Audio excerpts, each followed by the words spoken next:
কিছু বলো। কি বলবো? কিছু বলবে না তো, তোমার দাদা বৌদি এমনি করে থুতু ফেলে ফেলে গোটা জায়গাটা দখল করে নেবে। ও কিছু হবে না। আমার কথা শুনবে না তো, রাত্রের বেলায় খেলা দেখাবো।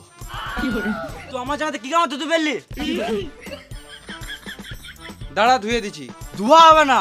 তো আমার জায়গায় থুতু ফেললি কেন? আমি পার্টির লোক ডাকবো। ঝগড়া হচ্ছে তো ভালো করেই হবে।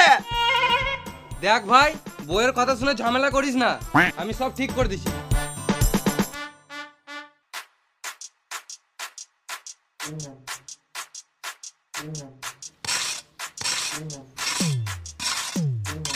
দেখো আমাদের মাটি লিললো।